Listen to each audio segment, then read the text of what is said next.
I always dreamed of my wedding day.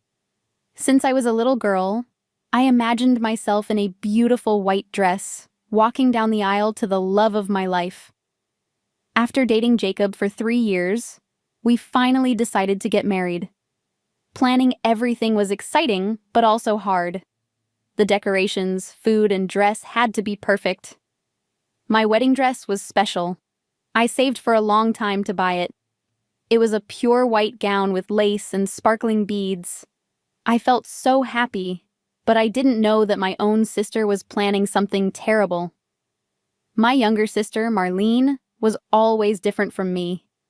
She was confident, always cared about her looks, and loved attention. Growing up, she would always say she was prettier than me. When I got engaged, she wasn't happy.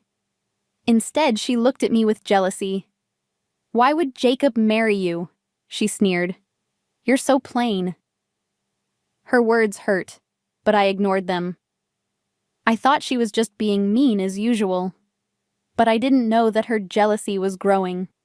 She couldn't stand that I was getting married before her. And soon, she would do something unthinkable. The day before the wedding, we had a pre-wedding photo shoot. My parents and Marlene came along to watch. As I posed in my beautiful dress, Marlene smirked from the side.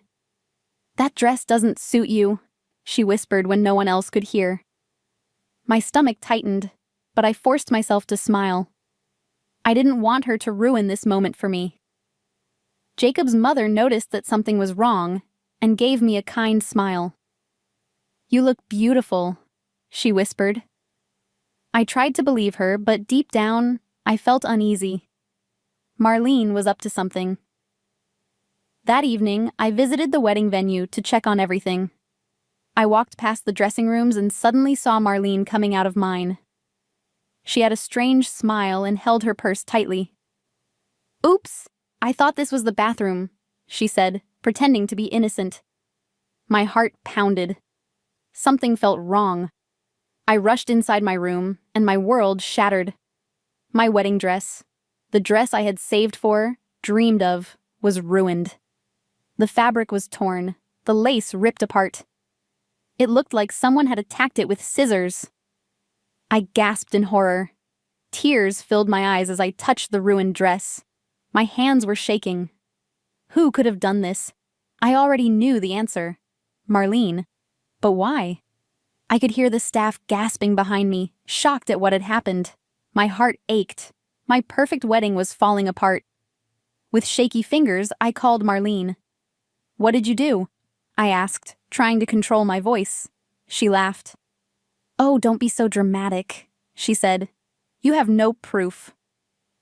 My stomach dropped. She had no guilt, no regret. She wanted to ruin my happiness, and she was enjoying it. I had always tried to be a good sister. I let Marlene's mean comments go. I ignored her insults.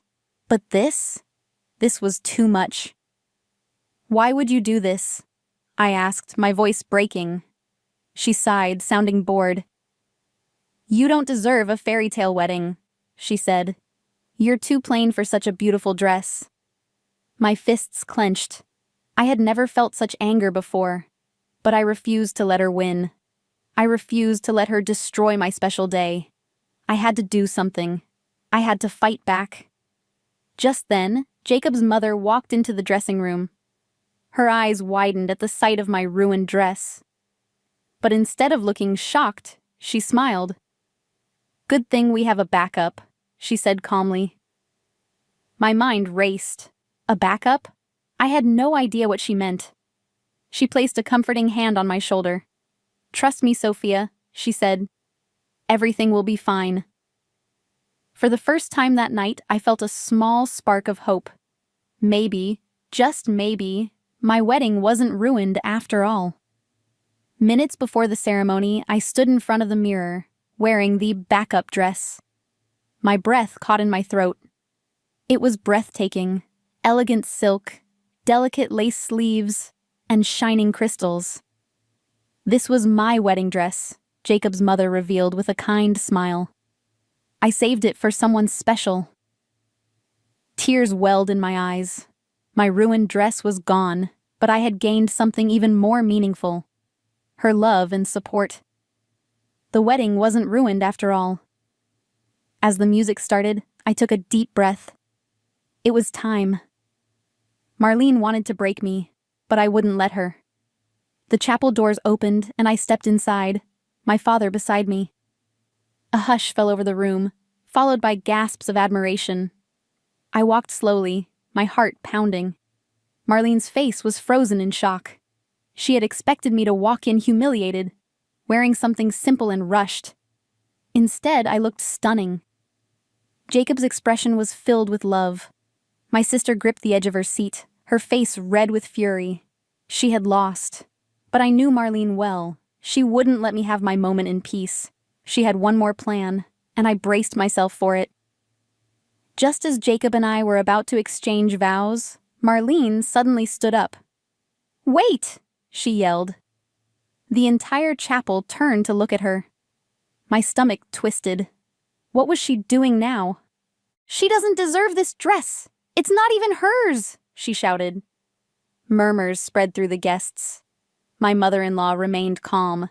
She stood up gracefully and smiled. "Actually, this is a handmade couture gown worth $200,000, she said. "I wore it on my own wedding day." The room fell silent. Marlene's face went pale. She had thought she had humiliated me. Instead, she had humiliated herself. Marlene clenched her fists, her confidence fading. "You gave that dress to her?" she stuttered. My mother-in-law nodded. "Because she is kind and strong. She deserves it."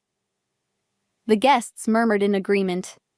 Marlene looked around, hoping for someone to take her side, but no one did. She had embarrassed herself, but she wasn't done. "Fine," she spat, "but you have no proof I ruined her first dress." A smirk formed on my lips. "Actually," I said, pulling out my phone, "we do." Marlene's smirk vanished. "What do you mean?" she asked, her voice shaky. "The dressing room had security cameras," I said calmly. Her eyes widened in horror. "No, that's a lie," she gasped. "It's not," I continued. "We saw everything. You cut my dress, Marlene, and I'm considering pressing charges for property damage." Gasps filled the room. Marlene stumbled back, her face turning pale. You wouldn't," she stammered. "Oh, I would," I said firmly. For years she had hurt me, made me feel small. But not today. Today, she was the one who would face the consequences. After the wedding, my parents were furious. They had always been too soft on Marlene, but this time they had enough. They forced her to move out of the house, cutting off all financial support. With no savings and a ruined reputation, she struggled to find a place to live. She had to use her salary to pay for the dress she destroyed. Her friends distanced themselves from her, ashamed of what she had done. The once confident Marlene, always the center of attention, now lived in silence. Meanwhile, my life was only getting better. Jacob and I built a beautiful life together. I turned my love for weddings into something bigger, my own wedding business.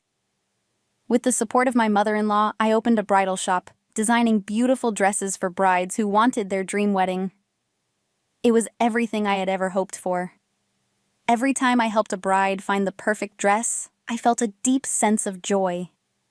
Marlene had tried to destroy my happiness, but in the end, she had only pushed me toward my true passion.